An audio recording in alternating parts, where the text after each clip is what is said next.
Encarando la tentación, la insignia de la resistencia. Un hombre con problemas de obesidad había decidido dejar de comer aquello que le hacía mal y nutría su obesidad. Un día, al pasear por cierta avenida en la cual se hallaba una tienda de pasteles y bocadillos, dijo: "No pasaré cerca de esta tienda". Y después de un momento dice: "Bueno, ¿qué de malo hay que pase por el frente?". Con esto en mente se acercó poco a poco a la tienda y, una vez estando frente a los pasteles, dijo: "¿Qué puede pasarme si entro a la tienda? Finalmente no compraré ni un solo pastelillo". Y entró a la tienda con esta idea. Ya estando dentro dijo: "Bueno, ¿y qué tiene de malo que compre un pastelillo y le dé solo una mordida?". Y efectivamente, compró un pastelillo y lo mordió. A estas alturas, ya se había consumado la tentación.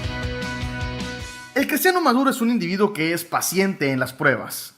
Ahora bien, las pruebas pueden ser que provengan como hechos desde afuera del individuo y también tentaciones que se originan dentro del mismo. Las pruebas son enviadas por Dios para reforzar nuestro crecimiento. De otra manera serían tentaciones las cuales son enviadas por Satanás, nuestro adversario, para dar aliento a la antigua naturaleza que estaba en nosotros. En este tercer capítulo hablaremos sobre las tentaciones. Quizás nos estemos preguntando: ¿por qué Santiago conecta las dos? ¿Qué relación existe entre las pruebas y las tentaciones? Simplemente esta: si no tenemos cuidado, las pruebas que recibimos desde afuera pueden convertirse en tentaciones adentro de nosotros. Cuando las circunstancias son difíciles, tal vez nos encontramos quejándonos en contra de Dios, cuestionando su amor o resistiendo su voluntad. A este punto, Satanás provee una oportunidad para escapar de la prueba, de la dificultad. Esa oportunidad es una tentación. En la Biblia podemos encontrar numerosas ilustraciones que nos dan luz sobre el tema. Por ejemplo, Abraham, luego de arribar a Canaán, se da cuenta de que la falta de alimentos era un problema mayúsculo. No había víveres suficientes para la gente ni para sus animales. Esta prueba fue una oportunidad para ver la reacción del patriarca ante la necesidad en el diagnóstico divino. Sin embargo, Abraham cambia esa prueba escapando de ella, saliéndose por la tangente y transformándola en tentación, cuando por la misma se deja llevar y se conduce a Egipto, dejando de confiar en aquel que lo había llamado de Ur de los Caldeos y poniendo su interés en las finanzas de los egipcios, el pueblo pagano con mayor auge en el mundo antiguo dada su espléndida civilización. Dios tiene que corregir a Abraham y traerlo nuevamente al lugar que él había preparado para que viviese, y así pudo obedecerle y a la vez ser bendecido. Por otro lado, cuando Israel daba vueltas en el desierto, muchas veces la nación cambió su prueba en tentación y aún tentaron al Señor. Apenas salidos en su éxodo de Egipto, tuvieron que caminar por 3 días sin agua, y cuando al final de ese tiempo encontraron el agua, era tan amarga que no la podían beber. Inmediatamente comenzaron a murmurar contra Dios. Entonces convengamos en que actuando de esta manera, cambiaron la prueba en tentación y fallaron.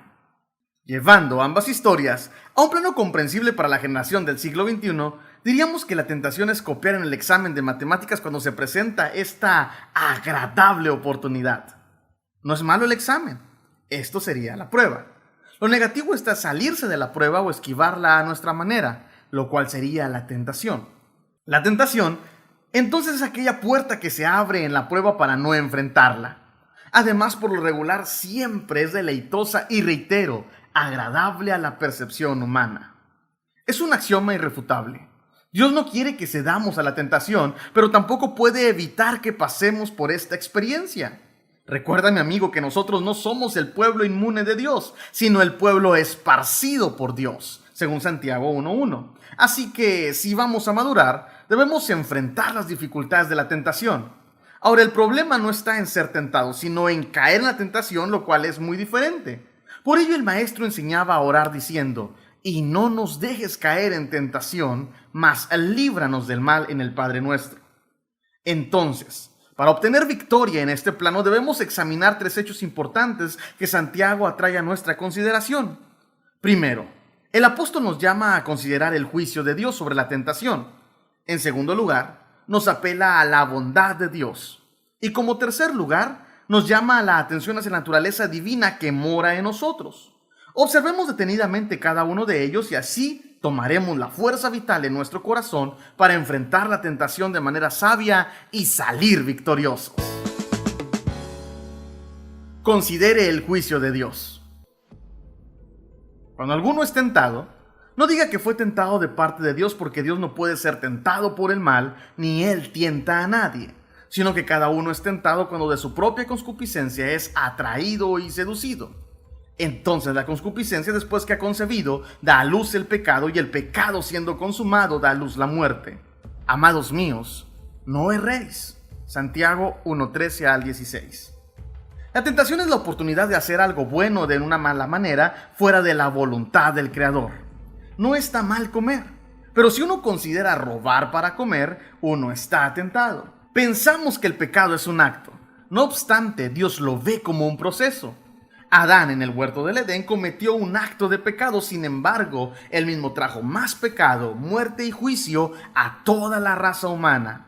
El apóstol Santiago describe este proceso en 4 escalones descendentes hacia el precipicio. Inciso A, deseo. Inciso B, decepción. Inciso C, desobediencia. Inciso D, muerte. La palabra concupiscencia significa clase de deseo, y no necesariamente pasiones sexuales. Los deseos normales de la vida diaria son dados por Dios a nuestras emociones, y en sí, cada uno de ellos no son pecaminosos. Sin estos deseos no podríamos funcionar correctamente. A menos que tengamos hambre o sed, nunca comeríamos o beberíamos el agua, y entonces moriríamos.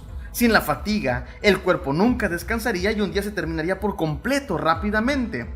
El sexo es un deseo normal. Sin él, la raza humana no podría continuar. Es entonces cuando queremos satisfacer nuestros deseos fuera de la voluntad de Dios, cuando pagamos sus consecuencias. Comer es normal, la glotonería es pecado.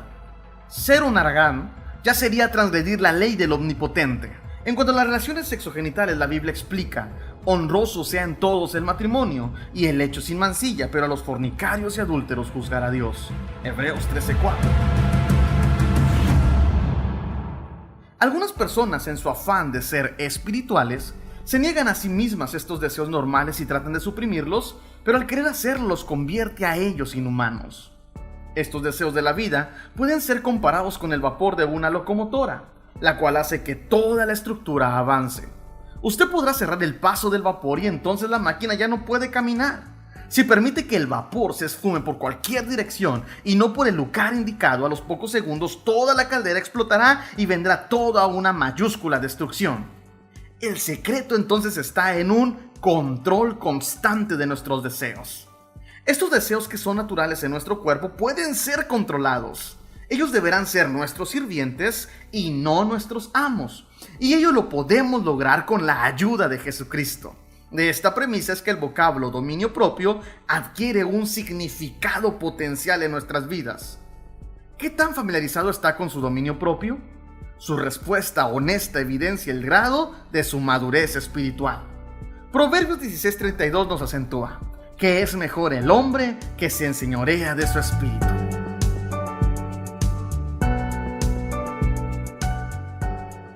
El segundo escalón descendente que Santiago nos menciona es la decepción. Versículo 14.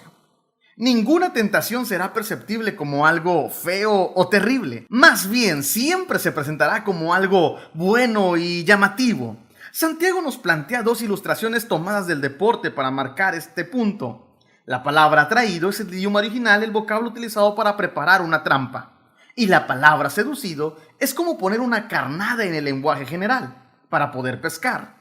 Así entonces, el cazador como el pescador tienen que usar carnada para atraer a la presa y así cazarla. Ningún animal asume este proceso dejándose atrapar, ni aun los peces. La tentación siempre lleva algo de carnada, que apela a nuestros deseos naturales. La carnada no solo nos atrae, sino que además esconde los hechos que nos llevará a hacer énfasis en el deseo y que consecuentemente traerá tristeza y castigo, sin faltar que embrutecerá nuestros sentidos y los reducirá a ignorar qué es lo que en realidad estamos haciendo. Es la carnada lo que nos excita y nos desarma, haciéndonos vulnerables a la caída. Lot nunca se hubiera movido a las tierras de Sodoma, sino antes las hubiera visto, como dice Génesis 13:10, que toda la llanura del Jordán era de riego como el huerto de Jehová. Cuando David vio la esposa de su vecino, nunca hubiera cometido adulterio si hubiese pensado en las consecuencias que después vendrían. la muerte de su propio hijo con Betsabé y el acto criminal de matar a uno de sus oficiales, Urías, y más tarde la violación de su propia hija Tamar. Mi amigo, la carnada siempre te impedirá ver las consecuencias del pecado. ¿Por qué muchos cristianos aún de años en el Evangelio ceden al pecado? ¿Por qué los jóvenes somos presa fácil de la tentación? Porque no hemos abierto nuestros ojos internos para divisar que el hedonismo que atenta a penetrar nuestro corazón es solo una carnada, donde sus consecuencias siempre serán nefastas. Ahora, cuando Jesús fue tentado, porque Él también lo fue, trató la tentación sobre la base de la palabra de Dios. 3 veces pronunció: escrito está. Desde nuestra óptica humana, el convertir las piedras en pan era algo bueno. Podría satisfacer el hambre del maestro y tal vez de muchos, pero no así desde la perspectiva divina. Cuando usted conoce su Biblia, podrá detectar fácilmente la carnada y bajo sabias decisiones esquivarla y salir ileso. Esto es lo que el apóstol Pablo le llamaría andar por fe y no por vista en 2 Corintios 5:7. En el tercer escalón descendente, Santiago nos menciona la desobediencia. Capítulo 1 al 15. Nos hemos movido de las emociones, que son los deseos, al intelecto promovido por la decepción y luego la voluntad, que sería la ejecución de la tentación. Santiago, al llegar a este punto, cambia la ilustración de pescar o cazar al nacimiento de un bebé. El deseo nos concede el método para alcanzar la carnada.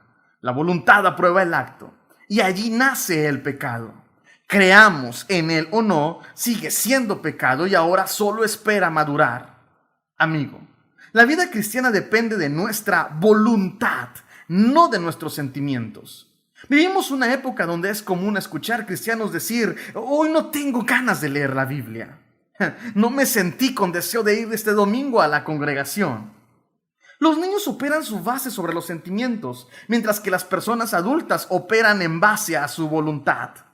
Los adultos actúan porque se debe de hacer, no si les gusta o no les gusta. Esto explica por qué los cristianos inmaduros caen en la tentación fácilmente. Ellos dejan que los sentimientos hagan las decisiones que a ellos les corresponden. Sin embargo, si sometemos nuestras emociones y sentimientos a Dios, la tentación seguirá disipando y entonces el Creador comenzará a tomar un auténtico control de nuestra vida, viéndose enmarcados los resultados en nuestra efectividad cristiana. Filipenses 2:13. Porque Dios es quien produce en vosotros el querer como el hacer por su buena voluntad. Ahora, el cuarto escalón es la muerte. La desobediencia es el pesebre donde nace allí la muerte, no la vida.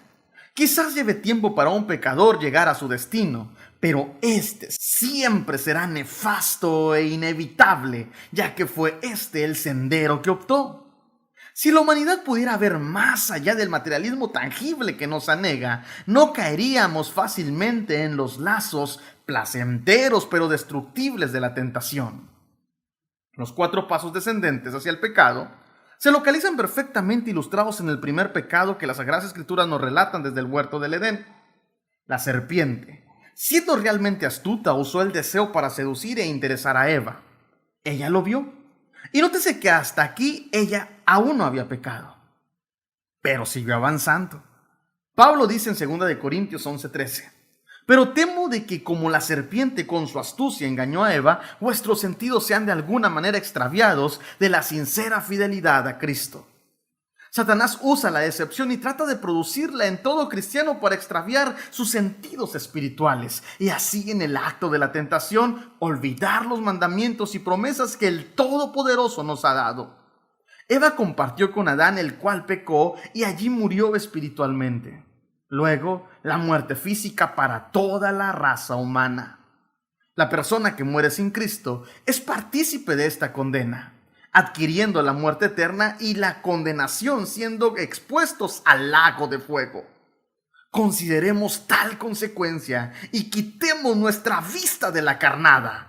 La tentación tocará la puerta de nuestras vidas, pero que nuestra oración siempre sea como el Padre nuestro: no nos dejes caer en tentación, mas líbranos del mal.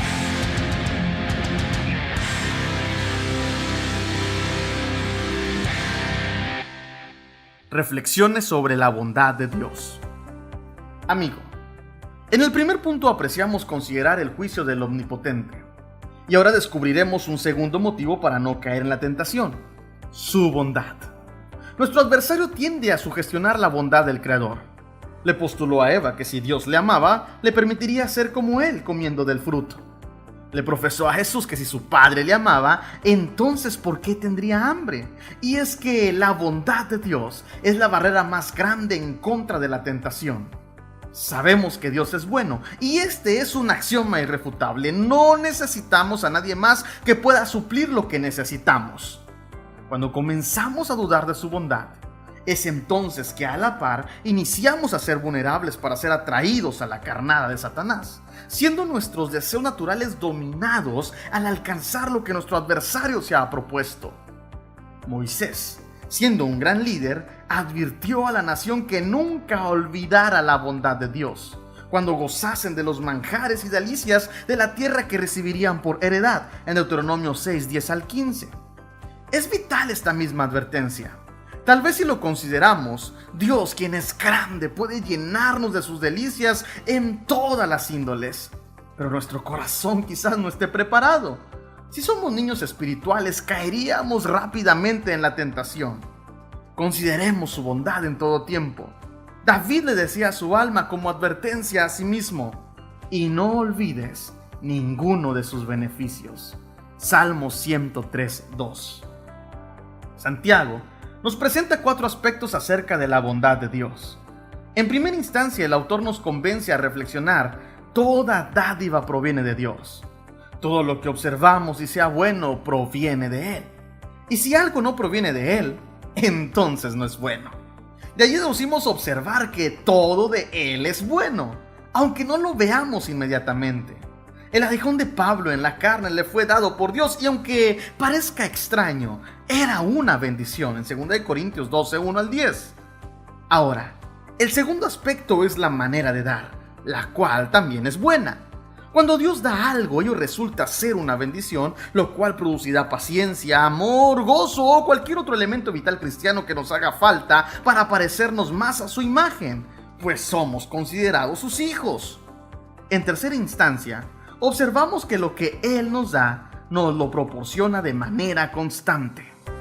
La palabra desciende está escrito en el lenguaje original en lo que llamamos en gramática el participio del tiempo presente, lo cual se pudiera traducir como sigue descendiendo.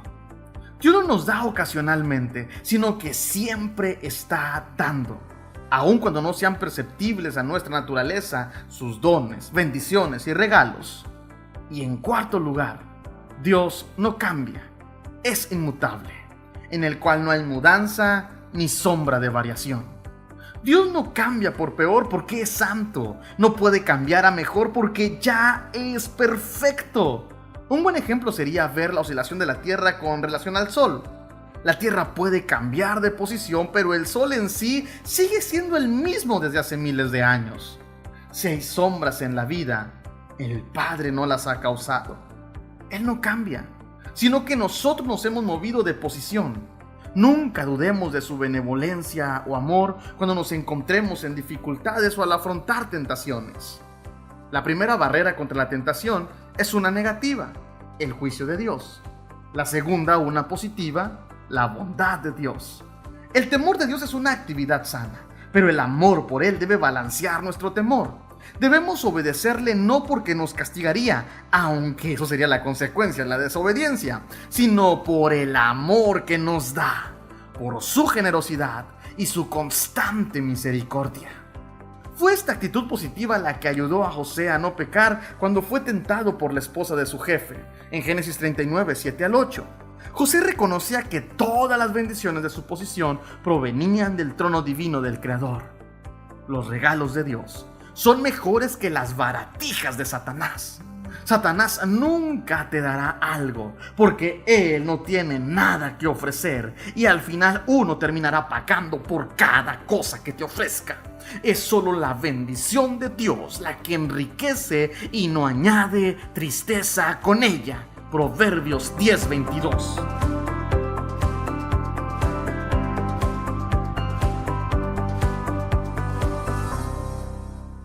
Considere la naturaleza divina en usted.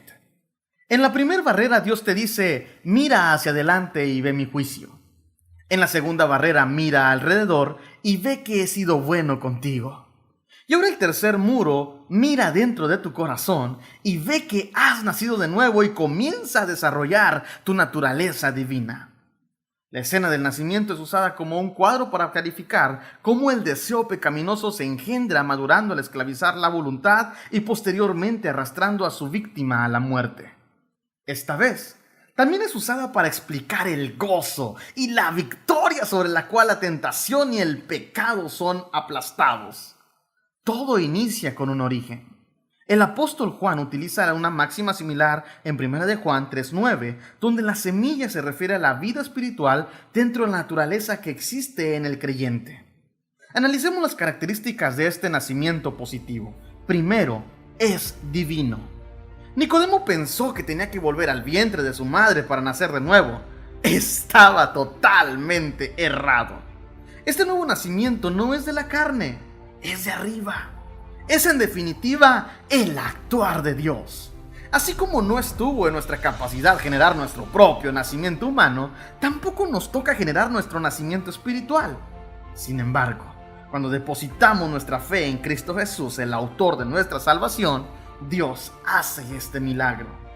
En segundo lugar, este nacimiento es lleno de gracia. Nosotros no lo merecemos. No hemos hecho nada en absoluto para poder ganárnoslo. Y en sí, no hay nada que podamos aún hacer para conquistarlo. Dios nos da la oportunidad de nacer en forma espiritual de su propia gracia y de su propia voluntad. Juan 1:3 clarifica, los cuales no son engendrados de sangre, ni de voluntad de carne, ni de voluntad de varón, sino de Dios. Nadie puede nacer de nuevo porque sus padres, abuelos o familiares sean cristianos, o por ser miembro de una religión determinada o asistir con regularidad a una congregación. Dicho sea de paso, muchos pueden asistir a una iglesia sin aún haber experimentado el nuevo nacimiento. Es Dios quien ya decidió que nazcas de nuevo. No está en ti, es de Él. Como tercera aseveración, Santiago nos dice que el nuevo nacimiento se produce a través de la palabra de Dios. Así como el nacimiento terrenal es requerida la participación de ambos padres, lo mismo es en el ámbito espiritual. La palabra de Dios y el Espíritu de Dios son los responsables que nazcamos de nuevo. Lo que es nacido de la carne, carne es, y lo que es nacido del Espíritu, Espíritu es, siendo renacidos no de simiente corruptible por la palabra de Dios que vive y permanece para siempre. Juan 3:6 y 1 de Pedro 1:23 nos clarifican a este respecto. Conociendo de antemano que la palabra del Creador es viva y eficaz, esta puede generar en el corazón del pecador que confía en Cristo. De allí podemos deducir que esta nueva vida es de Dios, según Hebreos 4:12. Además, podría concluir que este nuevo nacimiento es de la más alta calidad y fineza posible. El apóstol nos muestra que Él, de su voluntad, nos hizo nacer por la palabra de verdad para que seamos primicias de sus criaturas. Santiago 1:18. El denominativo primicias era familiar para los cristianos de origen judío. En el antiguo pacto ellos llevaban los primeros frutos a Jehová como una expresión sublime de devoción y obediencia, según Proverbios 3:9. El Creador diseñó en sus designios todas las criaturas con una majestuosidad singular. Dotó a cada una de ellas con características hermosas y aún al ser humano con capacidades asombrosas. Sin embargo, somos los cristianos quienes hemos nacido de nuevo, la expresión más sublime y poderosa de toda la creación, porque compartimos una relación con el Creador a través del Espíritu Santo que habita en nosotros. Por esta convincente razón, estaría fuera de nuestra dignidad aceptar la carnada de Satanás para desear el pecado. Al darnos Dios un nuevo nacimiento, implícitamente nos muestra que el anterior, el carnal, estaba caído y alejado de Él. Por lo tanto, era necesario volver a nacer. En varias ocasiones, la deidad rechaza al nacido en primer lugar y acepta al de segundo lugar. Por ejemplo, acepta a Abel y no a Caín, a Isaac y no a Ismael, a Jacob y no a Esaú. De allí que deduzco que el primer nacimiento es obsoleto. hacia la bendición divina. Es indispensable un segundo nacimiento, producido espiritualmente por su palabra. Es la experiencia real de este nuevo nacimiento la que nos ayuda a sobrepasar la tentación. Si permitiéramos que nuestra vieja naturaleza carnal y pecaminosa tome el control de nuestra existencia, fracasaríamos tal y como Adán fracasó en el Edén. Por otro lado, podemos nacer de nuevo y dejar que el Espíritu Santo nos guíe a toda verdad y justicia, adquiriendo una finísima naturaleza espiritual que proviene del amor y la misericordia de un Dios santo, y triunfar como Jesucristo venció, sabiendo que nosotros también venceremos. Con acento de ilustración, Gabriel Paredes cantó: dos seres hay en mí que quieren dominar. El uno va con Dios y el otro está muy mal. Y aquí me encuentro yo, tratando de descifrar cuál de ellos tomará todo el control de mi vida normal. Esta nueva naturaleza debe ser alimentada por la palabra de Dios, y naturaleza carnal crucificada día con día. La palabra, además de ser partícipe en la concepción del nacimiento, otorga la energía necesaria en la cual el espíritu se fortalece en esta nueva vida.